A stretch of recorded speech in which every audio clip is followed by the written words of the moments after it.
Sé que de repente los temas están un poco difíciles para hablarlos, comentarlos, así como lo estamos haciendo en este programa, ¿no? Para que quede esto muy, muy bien claro, este programa es un programa científico. Aquí estamos hablando de la religión en términos de la historia de las religiones, ciencia de las religiones, etc. Bien, la vez pasada hemos retomado el concepto, la palabra de la religión. Vimos tres maneras, tres vías de definir la religión. Exacto. Y vaya, hoy me gustaría tocar un tema, prácticamente lo encuentro pues, obligatorio para una fecha como hoy. ¿Qué fecha es hoy? Ahorita ya son las... Ya es día 4, pero 4 prácticamente lo sentimos como 3 todavía, como lunes 3. Bien. Acabamos de pasar Día de Muertos. Exacto. Acabamos de pasar el Día de los Muertos, el Día de Todos los Santos. Acabamos de pasar las fechas tan importantes en México, todas las fiestas vinculadas con este día, toda la cuestión de convivencia con los difuntos, los altares, todo eso es parte esencial de la identidad nacional, de la idiosincrasia del mexicano. Y aquí está un pequeño pero, porque no nada más del mexicano. Es decir, quiero tocar brevemente el tema de la muerte. Es decir, el tema sumamente profundo, importante, de extrema relevancia, que es la muerte en las religiones. Bien. La muerte en las religiones y además desde los orígenes, ¿no? Exacto, vamos a tocar el tema de la muerte en las religiones. Luego quiero retornar un poco otra vez al concepto del significado, de la definición de la religión, porque es un tema que se presta para mucho, y finalmente vamos a aterrizar en lo que desde varias semanas nos reúne, es decir, el tema de los orígenes del pensamiento religioso. Bien, un asunto que relaciona la muerte con la religión, un asunto de extrema importancia, es que según una escuela del pensamiento muy influyente, la conciencia de lo inevitable, es decir, la conciencia de la muerte, fue, según esta escuela del pensamiento, la causa principal del origen de las religiones. Vaya, nosotros aquí tenemos un pendiente muy importante, un pendiente que lo estamos dejando para una sesión completa o varias sesiones, que se refiere el porqué de las religiones. Es decir, ya lo mencioné de alguna vez, en alguna ocasión, pero no hemos profundizado. Una cosa es definir cómo, cuándo y a dónde el origen del pensamiento religioso, y otra cosa es preguntarse, y esta es una pregunta de extrema importancia, de esencial relevancia, es preguntarse el por qué. ¿Por qué la gente cree? Es decir, orígenes de la religión, pero en términos de las causas que han determinado la aparición del pensamiento religioso. No tanto a dónde y cuándo, sino por qué desde el punto de vista de psicología, filosofía, pensamiento sobre lo inevitable. Y es precisamente esta escuela, hay una escuela muy influyente, muy importante, que vincula los orígenes del pensamiento religioso, o sea, los orígenes de la religión, con la conciencia de lo inevitable de la muerte, y por lo tanto con una reacción psicológica ante la contingencia de la vida humana. Esta escuela, muy impactante, influyente en el campo de antropología de lo sagrado, fue propuesta, fue creada por un gran antropólogo polaco. Como saben, amigos radioescuchas, pues yo soy polaco, Bronisław Malinowski, que es uno de los más importantes antropólogos del siglo XX, de la primera mitad del siglo XX, el padre creador de toda una gran escuela del pensamiento antropológico. Bronisław Malinowski sostenía de que precisamente es la muerte la causa final de la existencia de las religiones. Es decir, la angustia ante el fin de la existencia y por lo tanto una reacción a nivel social para amortiguar en términos culturales, en términos sociales, esta angustia, esta conciencia de lo inevitable. Para amortiguar el dolor. Para amortiguar el dolor, dolor por la pérdida de alguien importante, pero también la angustia en términos generales, es decir, una cosa es el dolor por la pérdida de alguien cercano y otra cosa es el sentir generalizado de sin sentido de la vida si al fin y al cabo esta termina. Un problema existencial. Un problema existencial y al fin y al cabo todos vamos pues, directamente a la tumba. Exacto. Bien, esta forma de pensar, esta manera de ver los orígenes de la religión en términos de la reacción ante la muerte, pues es un tema que ahorita sí quise subrayar de alguna manera. Incluso en esta misma línea se encuentra el pensamiento de uno de los grandes pensadores, científicos, investigadores, el verdadero pues padre fundador de la historia comparativa de las religiones, que le dio un auge a nivel mundial, Mircea Eliade. Mircea Eliade, cuando intentaba definir la religión, dijo textualmente lo siguiente, le cito a Mircea Eliade: la religión es la solución ejemplar de cualquier crisis existencial. Y la mayor crisis existencial es el fin de la existencia. Por lo consiguiente, Eliade, como un gran sabio y conocedor de las religiones, relaciona la misma definición de la religión con el concepto de las crisis existenciales, siendo la más impactante, más importante, pues la crisis que pone fin a la existencia misma.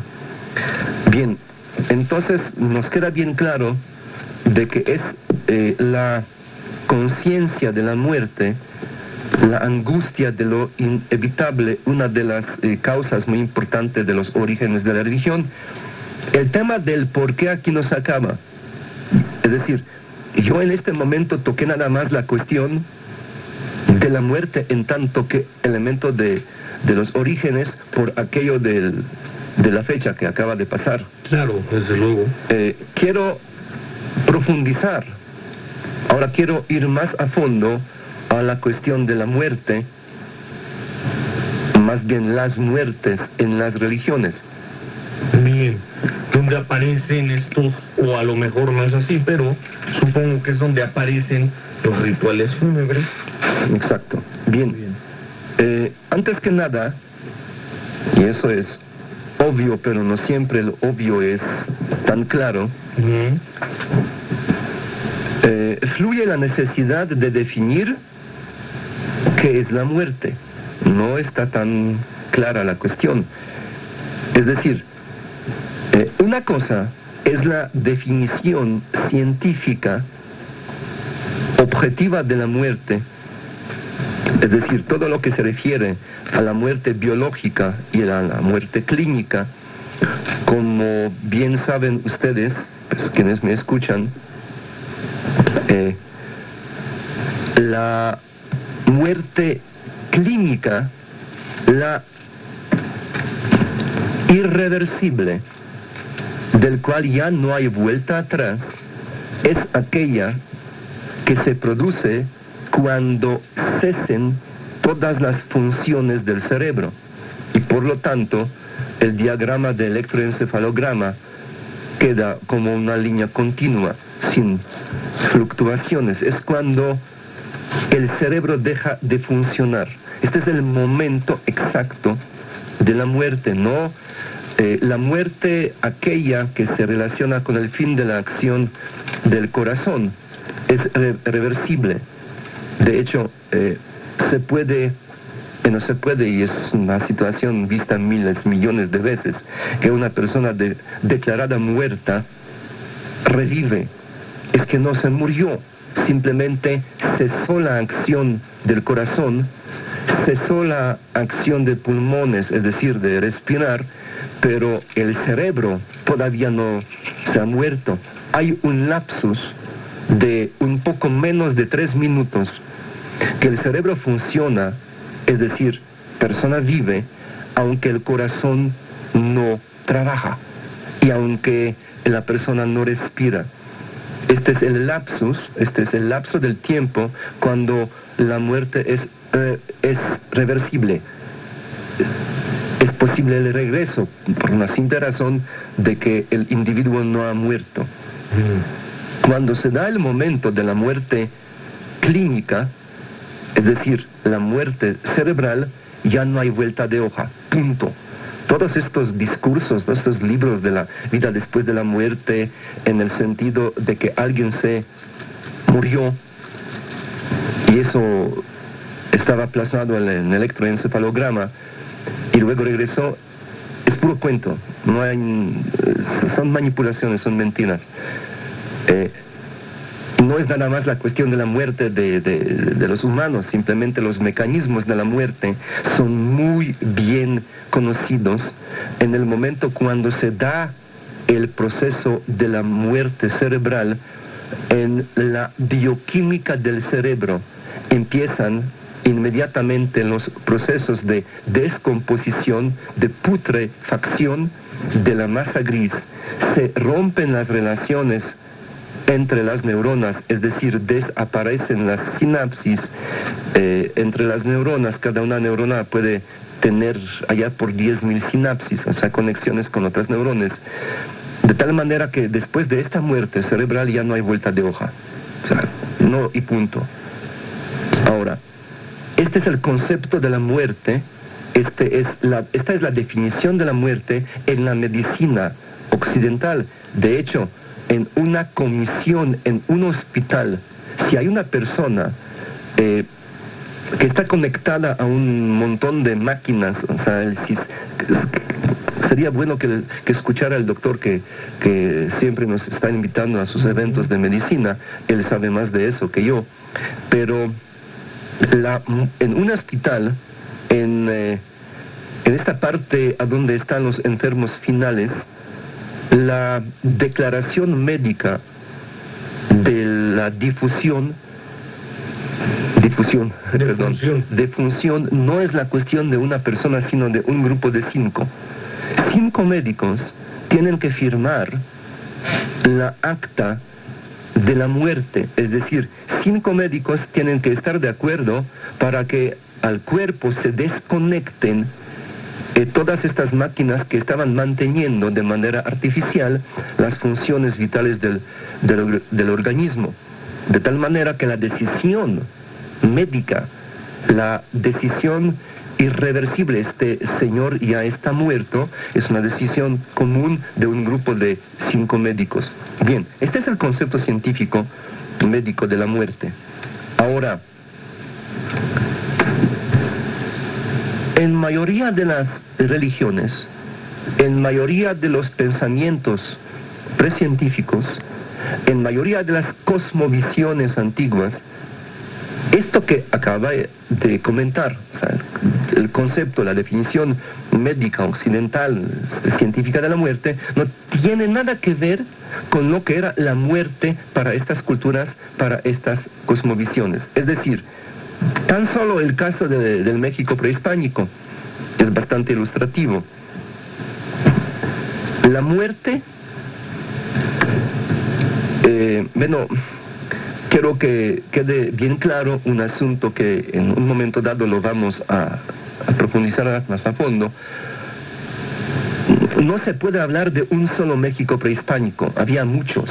Es decir, la historia de la prehistoria y la historia prehispánica del mundo antiguo son 3.000 años.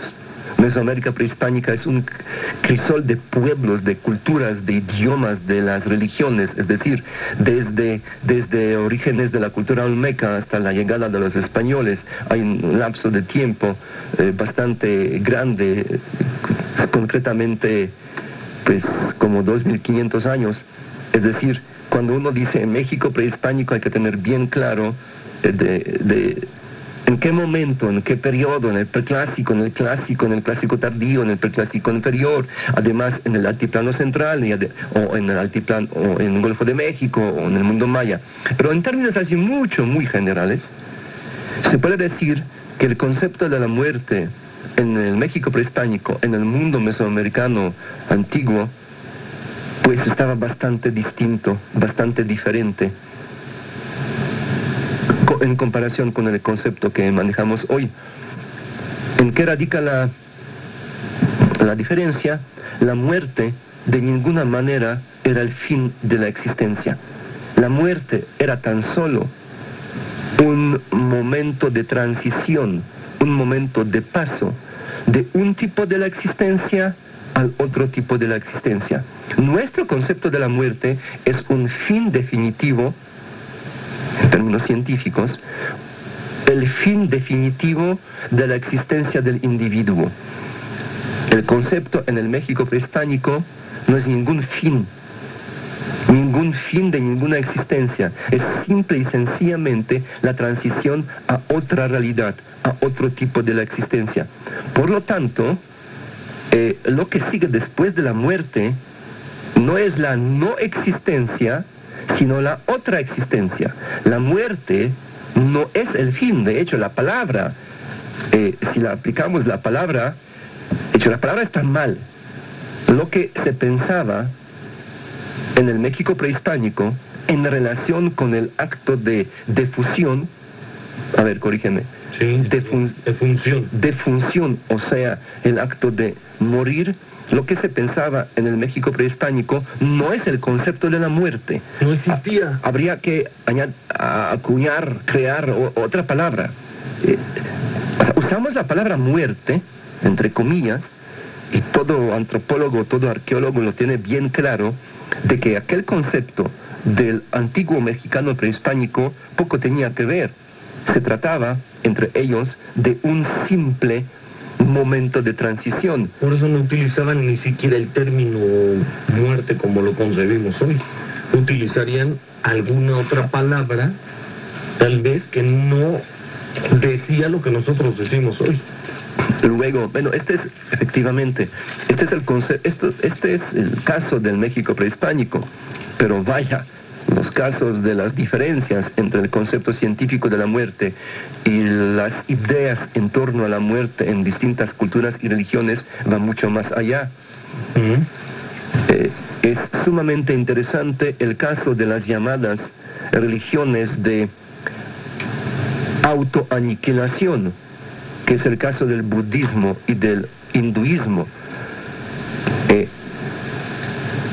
El cristianismo, el judaísmo y el islam se basan, todas estas, bueno, las tres grandes religiones, por cierto mencioné las religiones del libro, el judaísmo, Torah, el cristianismo, la Biblia, el islam, el Corán.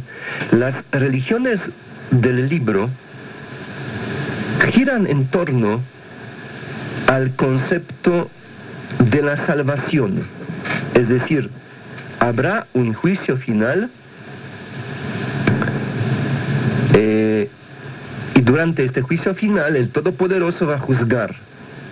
Eso dice igualito, o sea, parejo, tal cual, lo dice Torah, lo dice la Biblia, lo dice el Corán. De hecho, el discurso de Mahoma en cuanto al juicio final y la promesa de la eternidad feliz para los fieles, los muslim, es decir, los quienes han aceptado ser sometidos a la voluntad de Dios, este concepto de Mahoma, del Islam, pues parece un fusil del mundo judeocristiano bastante probable. Pero lo que quiero decir es que todas estas religiones se basan en el concepto de la salvación y la esperanza que dan, la esperanza que ofrecen al fiel es que no obstante esta vida llena de sufrimiento, hay la esperanza, existe la esperanza de una vida eterna de felicidad. Eterna, pues. ¿Lo dice exactamente? Tal cual. Si el Islam lo dice, casi es una cita de la Biblia. Es idéntico. Ni siquiera es semejante, es efectivamente idéntico. Nada más que las palabras de Mahoma, es decir, lo que es la predicación de fe islámica de Alá y Mahoma como su último gran profeta, ellos han establecido, bueno, él ha establecido una serie de acciones, elementos que hay que cumplir para ser reconocido a la hora del juicio final como fiel, como sometido a la voluntad de Dios. Es lo que quiere decir la palabra muslim, de la cual viene la palabra musulmán. Ahora, lo que quiero decir, estas tres religiones ofrecen la esperanza de una eternidad, de un cielo, una existencia eterna de felicidad pura. El caso del budismo y del hinduismo es exactamente contrario. Todo el concepto del budismo, toda la esencia del hinduismo radica en frenar la secuencia de reencarnaciones, es decir, acelerar la muerte y llegar a la disolución de yo consciente. El hinduismo establece claramente que todas estas religiones del Oriente manejan el concepto de karma, la energía que se gesta mediante cualquier acción, y es la energía de karma que mueve la rueda de samsara, es decir, la rueda de reencarnaciones. El chiste es no generar la energía, no crear la energía de reencarnación, es decir, frenar la samsara y llegar a nirvana, es decir, la autoliquidación, la disolución de yo individual. Son tanto el budismo como el hinduismo las religiones cuya esencia radica en lo opuesto, que es la esencia de las grandes religiones del libro. Es decir, la muerte en estas religiones no es el fin negativo. La muerte como disolución de la conciencia de uno no es el fin que causa la angustia, sino todo lo contrario, es precisamente lo que hay que acelerar. El fin de la existencia como yo individual es la esencia de estas religiones. Todo el discurso budista, todo el discurso del hinduismo, es decir, todo lo que está en Rig Veda y otros textos védicos, todo gira en torno a frenar la cadena de las reencarnaciones. Por lo tanto, es un concepto de la muerte que es completa, pero completa y totalmente distinto que aquel que subyace en las religiones como judaísmo, cristianismo e islam. Otro caso interesante son las religiones de la India. Perdón, disculpen, estaba yo hablando en este momento de la India. Y el hinduismo. Tanto el budismo como el hinduismo han surgido en el suelo hindú. Claro, me equivoqué en este momento. Quiero hablar un poco sobre las religiones de China, es decir, confucianismo y el taoísmo, pero no tanto de estas religiones, sino un tanto de cómo se maneja el concepto de la muerte en estas religiones. Recuerdo a todo compañero que nos escucha, compañeras y compañeros, al respetable auditorio, de que la cantidad de las formas de vivir y pensar la religión, o sea, la variedad de las formas de la vida religiosa es casi infinita. Y tan solo el 20% de la población humana son cristianos. Hay un gran número de las religiones que son muy diferentes de lo que uno piensa cuando escucha la palabra religión. Pero vaya, imagino que ahorita viene el corte. Después del corte, exactamente, vamos a retomar la temática. Qué grueso, pero qué bueno, qué buen tema. Bueno, vamos a un corte rapidísimo para continuar escuchando a Henrik Karol Kosiba en este su programa Una Luz en el Universo. Y estamos platicando hoy del origen de las religiones con este tema tremendamente interesante sobre la muerte con Henrik Karol Kosiba. Y pues Henrik, viene ya, casi tenemos encima lo del seminario. ¿Por qué no nos platicas un poquito? Bien, amigos, como se dieron cuenta, y vaya que sí se dieron cuenta porque algunos de ustedes me lo hicieron saber, pues aprovecho este espacio, que le agradezco mucho a Martín Aparicio por haberme invitado para todo eso. Aprovecho este espacio para promover algunos eventos académicos que considero importantes en la Universidad del Claustro de Sor Juana. Pues la Universidad del Claustro de Sor Juana tiene un proyecto humanista de una formación universitaria pues completa, una formación universitaria cargada hacia ciencias humanas, y confieso que es el aspecto que encuentro extremadamente importante, como, a ver, la palabra que me falta, insustituible en toda esta era de globalización, internacionalización de los mercados. O sea, la gente idiota piensa, y les hay mucha, que todas estas ondas de desarrollo de la economía global, los mercados que van más allá de las fronteras, toda esta era de la tecnología de comunicación, era de tecnología de informática, la gente siente que en todos estos procesos lo humano, es decir, todo lo que son ciencias humanas, va perdiendo importancia. Nada más falso, nada más, no hay nada más tonto. Es algo completamente falso, irracional. La esencia del hombre radica en lo humano y no en lo económico o lo tecnológico. La tecnología, la economía, la tecnología por sí solas son nada si no funcionan en una sociedad en la cual hay una ética, hay una secuencia de principios, hay valores que giran en torno a la sabiduría, etc. Bueno, ¿por qué lo digo? Pues lo digo porque me encanta el proyecto humanista del claustro de Sor Juana. Las llamadas. Voy a dar teléfonos de cabina mientras 51. Bien,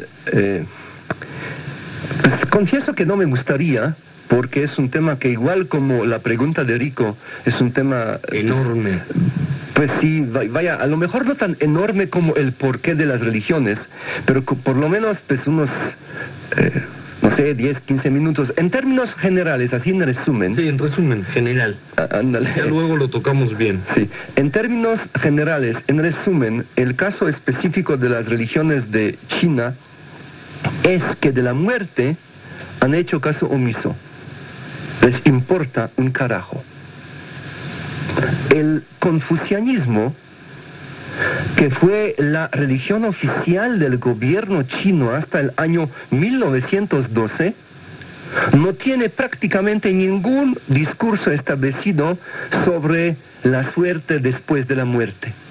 Es un tipo de la religión que se enfoca, claro, desde una óptica de la dualidad de la realidad que vimos, una religión que se enfoca hacia las reglas del buen gobierno.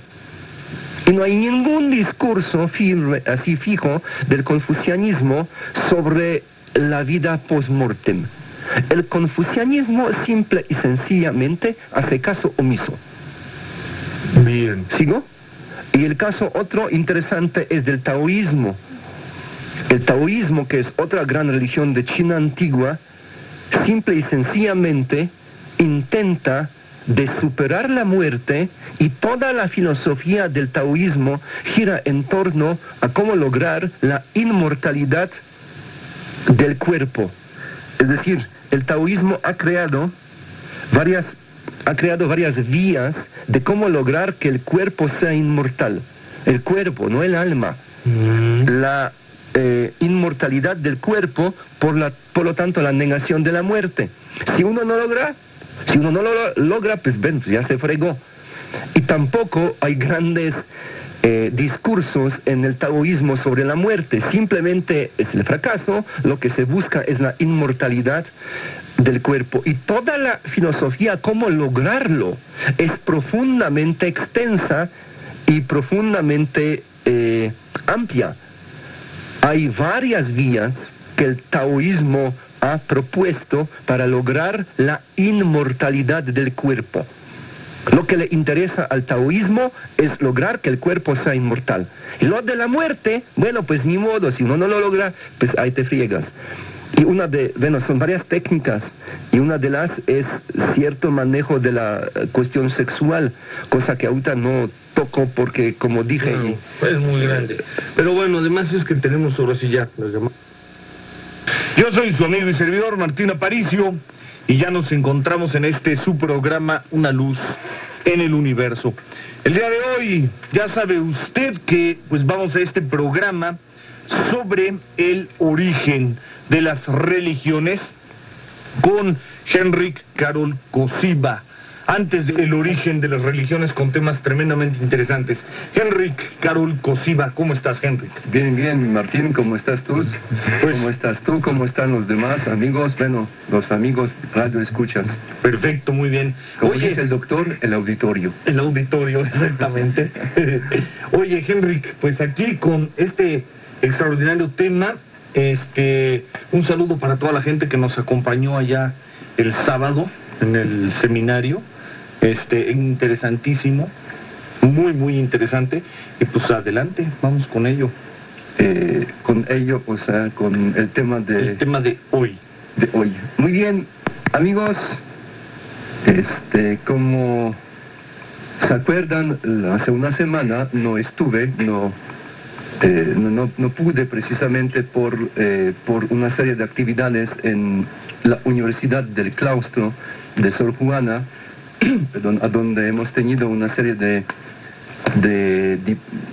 conferencias, de paneles, de eventos, y como han escuchado, pues yo organicé dos de los paneles, el panel de orígenes de la cultura y el panel de orígenes del arte, pues, y la razón por la cual todo el martes, todo el lunes, todo el martes, todo el jueves y todo el viernes estuve allá en el Claustro Pie.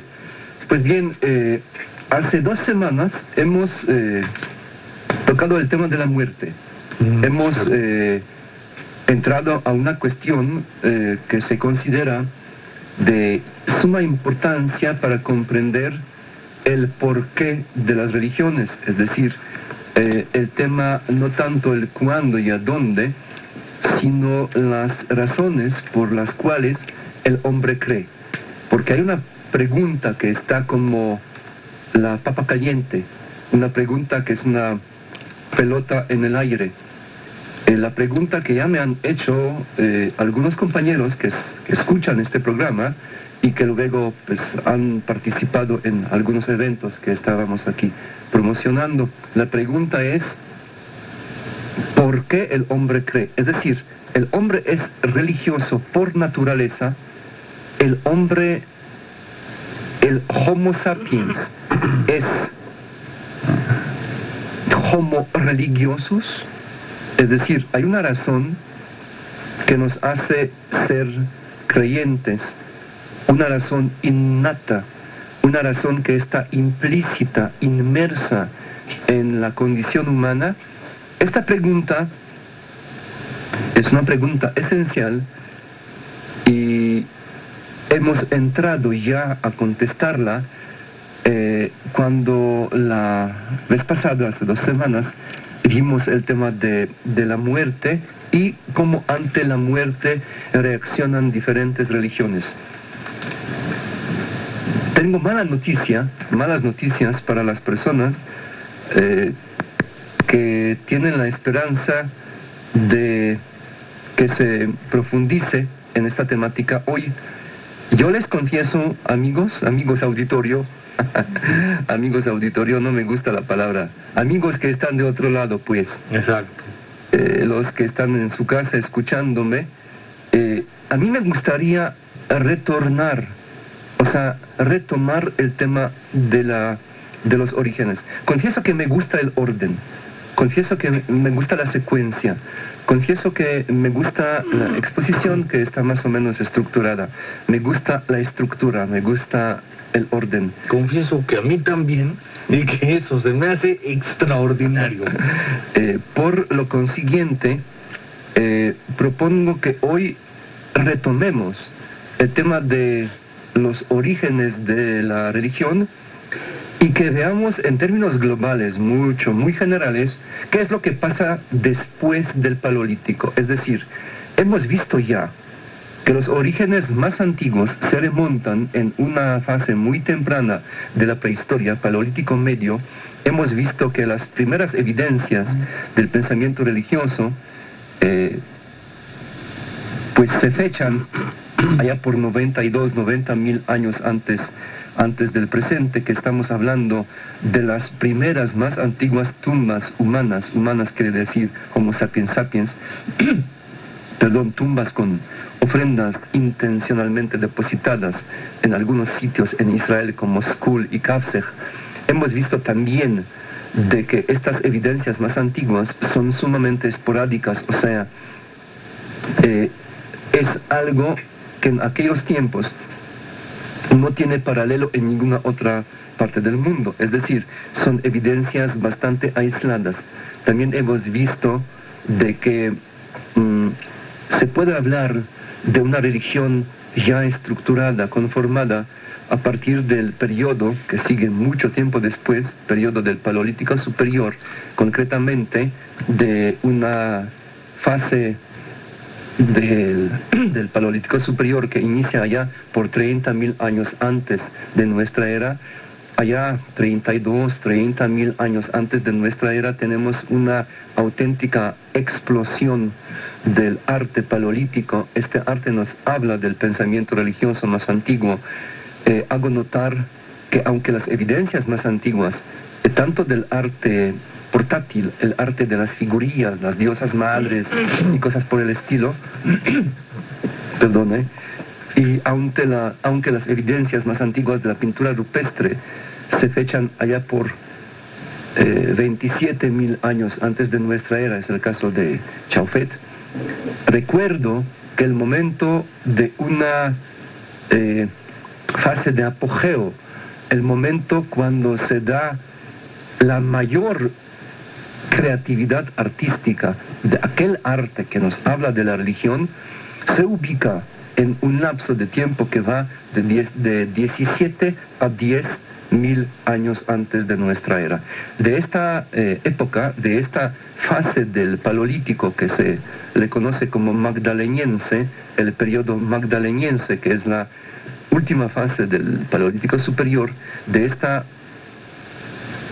este subperiodo del Paleolítico Superior, provienen las famosas cuevas pintadas de Altamira, de Lascaux, de Pechmerle, de Cognac, de Ruffignac, otras cuevas en Francia y España muy famosas por sus pinturas rupestres. ¿Del Paleolítico superior? Sí, Paleolítico, recuerdo que Paleolítico superior...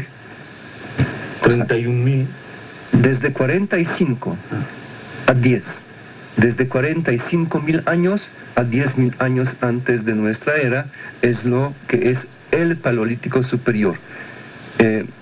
La aparición del arte no se da exactamente en el mismo momento, la aparición del arte religioso, por lo tanto, la expansión de esta primera religión estructurada no se da en el mismo momento que el mero inicio del Paleolítico superior, y el mero inicio del Paleolítico superior en Europa se relaciona con la expansión, con la entrada del hombre morfológicamente moderno, o sea, el Homo sapiens sapiens. La primera aparición más antigua de Homo sapiens sapiens en Europa es precisamente allá por 45.000 años antes de nuestra era. 45 es Europa Oriental, 42 Europa Central, 38 Europa Occidental. Y el hombre moderno más antiguo en Europa Occidental se le conoce como el hombre de Cro-Magnon. El hombre de Cro-Magnon quiere decir el hombre moderno en Europa Occidental. Mencionándolo de paso, es un dato curioso que nunca lo mencioné en ninguno de los programas, las evidencias más antiguas de la cultura del hombre moderno más antiguo en Europa, estas fechadas para 45.000 años, fueron descubiertas, estas evidencias, en un sitio en Bulgaria que se llama Bachokiro, el sitio que fue excavado por un gran arqueólogo polaco, Jan Krzysztof Kozłowski, que durante 2 años fue mi maestro. Con él he tomado 2 materias, cada una de duración de 1 año, precisamente sobre la arqueología del Paleolítico superior tardío y el Mesolítico. Luego el mismo